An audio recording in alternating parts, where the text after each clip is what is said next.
Hi, Naomi here. Radio Workshop has several episodes in the works. Stories about gender-based violence in Ethiopia, the impacts of mining in Zambia, and a spelling bee competitor from Mpumalanga, South Africa.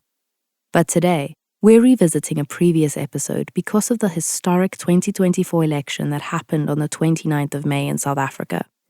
Just a few weeks ago, I reported a story we called How to Hire a President. In the episode, I spoke to young South Africans about how they were feeling ahead of casting their vote. The general consensus? Confusion about who to vote for, including myself. But many of us braved it. Young people voted despite our confusion. Some of us stood in queues for 20 minutes and others were there for over 6 hours. This year, nearly 28 million South Africans registered to vote, a record. However, only 16 million votes were cast, 58%, the lowest ever in South Africa's 30-year democratic history. On top of that, there were also over 200,000 votes that couldn't be counted because the ballots were filled out incorrectly or spoiled in other ways.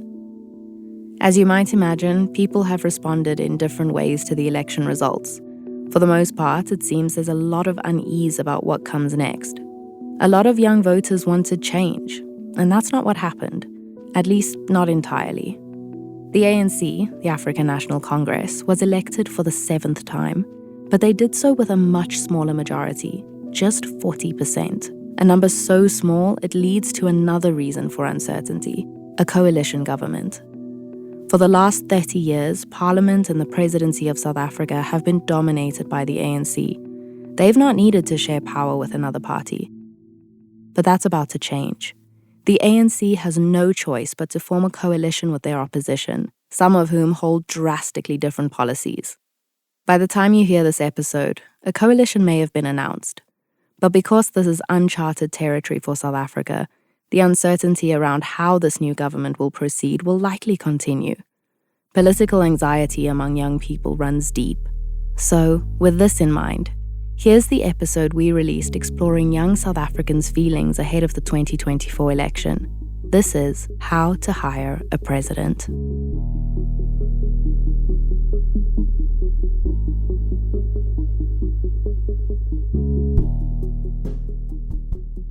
Hi, I'm Lesedi Mokgwatle and this is Radio Workshop. 30 years ago, South Africa had its first democratic election. It was April 27th, 1994. Some people have waited all their lives to put their cross.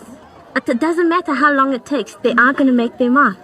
An iconic election, the first time all non-white South Africans could cast a ballot. It marked the end of apartheid rule. At last, we are given the chance to take part in the decision-making process of this country. In 1994, the Electoral Commission of South Africa recorded over 19 million votes, many of them young people, youth who fought and protested for liberation. This was their opportunity to use their right to vote for the first time. I did vote. It was wonderful. And we're all happy. Even my sister here, she must have a smile because she knows what she voted for. But I didn't tell me and I didn't ask her. In that first democratic election, it was the African National Congress, the ANC, that emerged victorious, taking 62% of the vote. At that point, the party was led by Nelson Mandela, who became the beloved first black president of South Africa. We have at last achieved our political emancipation. We pledge ourselves to liberate all our people from the continuing bondage of poverty, deprivation, suffering, gender, and other discrimination. The ANC has continued to win every national election since 1994. But as the years have gone by, support for the party has dwindled. Today, South Africa faces a myriad of problems. Rolling blackouts, disruptions in water service, inequality, corruption, a youth unemployment rate nearing 50%. And Dr. Roberts from the Human Sciences Research Council says South Africans, including young South Africans, are far more critical of government leadership. Particularly the performance of institutions such as Parliament and national government their hopes and dreams are not being fully realized, despite the promise of 94. Is democracy really performing the way we want it to be? Is it meeting my needs? Now a new election is nearing, the 7th since 1994. South Africans will vote on the 29th of May 2024. A recent poll by the Social Research Foundation of South Africa suggested that the ANC may garner as little as 37% of the vote. With the ANC struggling, other political parties feel they have a fighting chance to fill the void, like the official opposition party, the Democratic Alliance. There are newer parties too, like the Economic Freedom Fighters, Action SA, Rise Mzansi, and many others that have become attractive alternatives for voters. And now, even the controversial former president, Jacob Zuma, was recently added to the ballot. There are dozens and dozens of options on the ballot paper. And for many young people, the question is, who should I vote for? You would imagine that being spoiled for choice would spark excitement for the almost 5 million young South Africans who have registered to vote. But instead, they're anxious and confused. Honestly, I have mixed emotions about these elections. Radio Workshop put a call out to young people at our partner radio stations across South Africa. We asked, the election is coming. How are you feeling?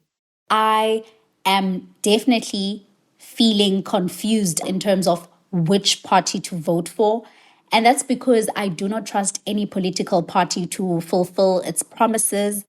I'm not going to lie, I kind of feel like it's very confusing to decide who to vote for because currently all the parties are trying to sell the idea of a better South Africa to us because they want to win the public over. So how do you make a decision when there are so many candidates and you don't have faith in any of them? Our reporter Naomi Gruen is feeling the same way. This is her second chance to vote in a national election since she turned 18, and she's nervous. To be honest, I'm panicking. The election is so close, and I'm no closer to knowing who I want to vote for. It's the same with my friends. It comes up so often. At dinner, at drinks, on the couch in between conversations about Beyoncé's latest album. Who are you voting for? I don't know. Every time someone thinks they're certain, the candidate does or says something that dissuades them and puts them right back at square one. Like when Herman Mashaba, Action SA's candidate, said in an interview with Biz News that he wants to do away with minimum wage. A friend was like, uncheck. Another friend was thinking of voting for Mmusi Maimane of the Build One South Africa party, until an old photo resurfaced online of Maimane shaking hands with Israeli Prime Minister Benjamin Netanyahu. Can't trust him with my vote, my friend said. But that left her confused about who to select instead. I have so many examples like this. And it's not just my circle of friends who are feeling this way. Dr. Roberts from the HSRC says nearly 80% of young people don't know who to vote for. I think that's why we've also seen the rise of various NGOs and other bodies trying to actually encourage youth to turn out. Activate Change Drivers is one of these organizations, and they're keenly aware of how confused young people are. Activate started in 2012 in response to a decline in the number of young people voting in elections, and they're very eager to help young people in a non-partisan manner figure out who to vote for. How? I went on a hike to find out. So I'm here at the start of the Activate hike at Klipriviersberg in Johannesburg. The hike was scheduled to start at 8 a.m. I got there early to set up my mic, and it was packed with other hikers. It turns out hiking on Saturday mornings, even when it's really hot, is more popular than I thought. I met up with a group of young people invited by Activate. This hike was one of a series of pre-election events they're hosting across the country. Currently, we're a group of about 20, massive age range. Activate encourages young people to be engaged citizens. They host community braais or barbecues and other activations with a network of about 5,000 young people across South Africa. Political party reps are always invited to engage with the group. Like at today's hike, this event is specifically for young people interested in climate change and environmental policy. Do you know how long the walk is? No, but no more than 2 kilometers. I first meet Tibelelo Lidzwani, a program coordinator and researcher at Activate.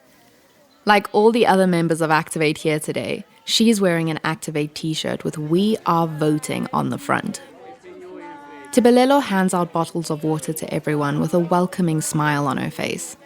Most of the hikers are in their 20s and early 30s. After grabbing water from Tibelelo, the group is on their way, down the dirt path towards the trail. You can go with them. Don't you want water?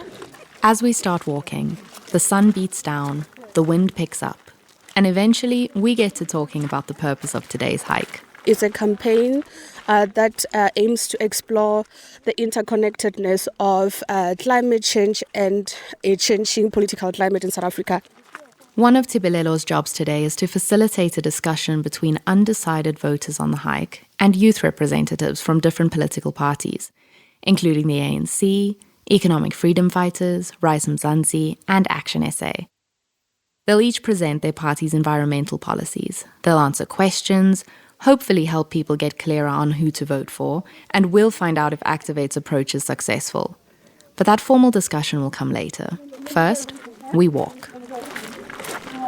We're only 100 meters into the hike, and Tibelelo and I have become unofficial hiking buddies. Do you do these walks on hiking trails often? I actually do. I was here last year, November. This year's national election is her third. During previous elections, she says she knew who to vote for. It was perfectly clear for her, no doubts. But this year, it's different. She says the newer parties are too neoliberal for her liking, and the older ones, well, corruption is just the start of her concerns about them. I'm still undecided, and May 29 is fast approaching, but I'm registered, and I will definitely go and make my mark. Tibelelo says that even she, someone who is steeped in the country's politics, hopes the discussion with the party representatives today will give her clarity. Yeah, so I'm quite uncertain. I have to say, it was validating to know that even Tibelelo, someone whose day-to-day life is filled with politics, is also still figuring things out. She had a lot of other really interesting things to say too, like how this year young people make up 42% of the total registered voters, which is lower than in 1994, but higher than the last election, and how the number of women registered to vote is higher than the number of men, and how this is usually the case in South Africa. We had so much to talk about that we met up 2 weeks later, mostly because I was curious. How has someone so plugged into politics not figured out who to vote for? As we got into our conversation, Tibelelo told me she loves Japanese literature, and when she's not doing democracy work, she's reading a Murakami book and daydreaming about Japanese coffee shops. She's also patriotic and loves South Africa. We have the best weather, we have the best foods, we have rooibos, and we have just so many things that you don't find anywhere else in the world. Tibelelo grew up in a small village in Limpopo called Gapahla. It's literally encircled by mountains. We have a flowing river across, beautiful. And I grew up thinking that there isn't any other parts of the world beyond that. At what point did you realize that that wasn't the case? I think so later on we had electricity. With that we had access to media. So we could consume news on television. We could see what's happening to the rest of the world. So our world kind of like expanded and opened up, that we are not just citizens of this small village or this province. We are global citizens through these characters that we are seeing on television. It was so incredible. We have on one of our bookshelves in the garage, it's my grandmother's first TV, which I don't think is bigger than like a ruler. Like it's tiny. And like now I'm sitting here with like a laptop in front of me and it's just crazy to think how things have changed. Yeah. Absolutely. When Tibelelo was 18, she left her village to join her mom in Johannesburg. She enrolled in university, first to study journalism, but then she changed her law. Being in Joburg exposed her to a side of South Africa she hadn't seen before. You are yanked out of this bubble of, everything is kumbaya, everything is okay, everything is peaceful, there's community and safety and all of that. And you are coming to Johannesburg, which is just so fast-paced and hectic, and you are acutely aware of the state of the world, but mostly the state of my country of South Africa. And that was where her interest in social justice began. She noticed that some of what was regarded as normal back home was actually not okay, like how her village didn't have a clinic. It makes you angry to see that there's a lot of injustice and disregard for human rights in this community, and you feel this helplessness. And also, it's not part of the culture that people are complaining that there's no clinic or mobilizing. No one is signing petitions for people to access, services that are due to them, that they have a right to constitutionally. The young people who sent us voice notes were equally irritated by South Africa's infrastructure problems. For me, load shedding alone is a huge crisis, not to mention factors like unemployment amongst young people, service delivery, basic service delivery of essential services. We need leaders who are going to have these issues at heart, leaders who are going to make the change that we want to see because we trusted them enough to put them in that position. Corruption, mismanagement of funds, violent crime, and poor government service delivery to impoverished communities. When I spoke with Dr. Roberts from the HSRC, he was clear to say that because young people are confused and undecided, they aren't apathetic. I prefer disillusionment to apathy. Apathy implies a lack of care. I just don't care anymore. Disillusionment speaks more to a degree of frustration. And I wish that disillusionment would be a mobilizer for voting rather than a disincentive to vote. It's understandable that most people, especially young people in the country, are losing faith and trust in democracy. That's Thibelelo again. I just think that with the history of South Africa and where we come from as a country, we do not have the luxury of being ignorant. We have to be responsible citizens. We have to be responsive. We have to be active. I'm Thibelelo. I'm from Activate. I work with an amazing team. My team is here. Back at Kliprefiersberg, the hike is over, which is good because I'm hot. Rise here and Action SA, EFF. Do we have the ANC representatives? And do we have the DA? Everyone is sitting in a circle under a tree, nearly on top of one another so that we're not in the sun. Once Thibelelo welcomes everyone, she hands the presentation over to Tebogo Souping, the program's director. Never has there been a greater time for people to come together in this way. Outside of your political affiliation, your ideology, your color, your social, economic... As Tebogo speaks, the audience is captivated, and the other Activate team members are all smiling up at her. Steve Biko said, it would matter not what ideological principles that you stood for if nothing around you starts to shift. That's on the ground. That's in your street. That's in your home.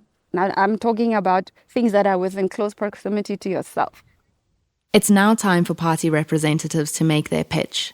To kick it off, the youth representatives from each party make a case as to why their climate change policies are the best. We do, as Rise Mzansi, have a political stance or a policy stance on the climate crisis that we face. Politics is personal, and that our experiences we're all interconnected with each other, from the challenges, from our human experiences. And so what Action SA is now proposing is that we need more preventative measures in place. We need to relook at the current policies right Once now. the parties made their presentations, it was time for questions. But nobody had any.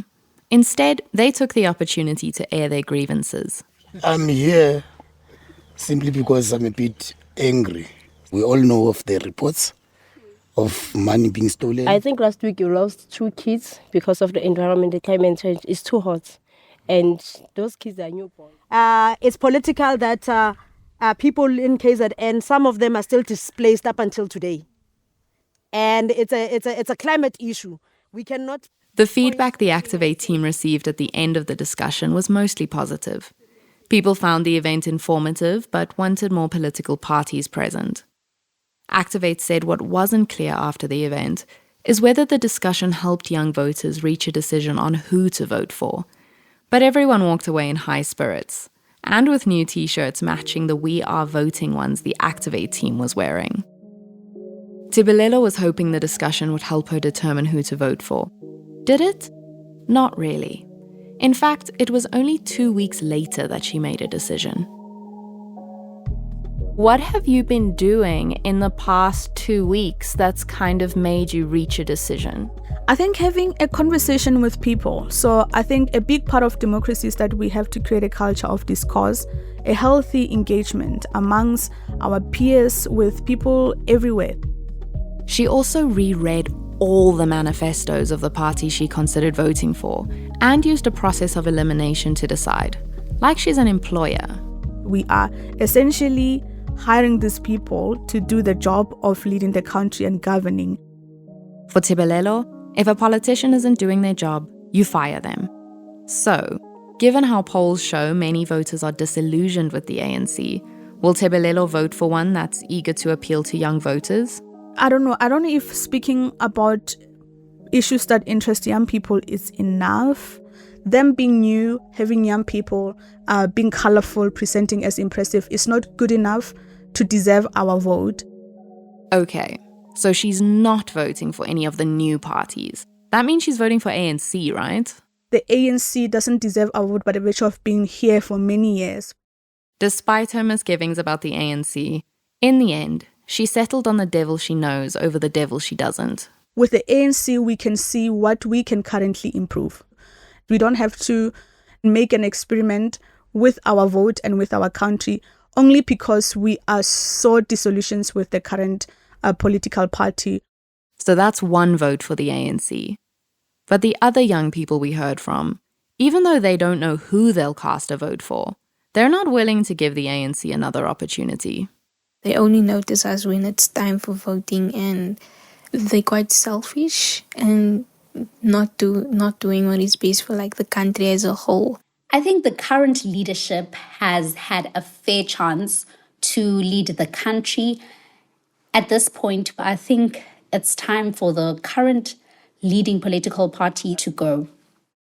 We really need to give other parties a chance at leadership. Let's at least see what they are going to do with the power.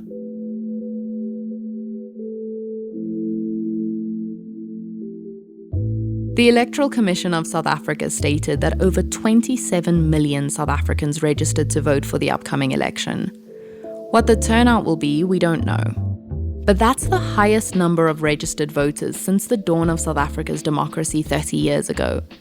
The Electoral Commission is hoping for a 70% voter turnout, significantly higher than 66% in the previous election. And they believe that young voters are going to be the ones driving that increase. As for me, I still don't know. But I am sure of one thing. I'll be thinking of my vote as an employment contract, focusing on answering this question: who will do the job best?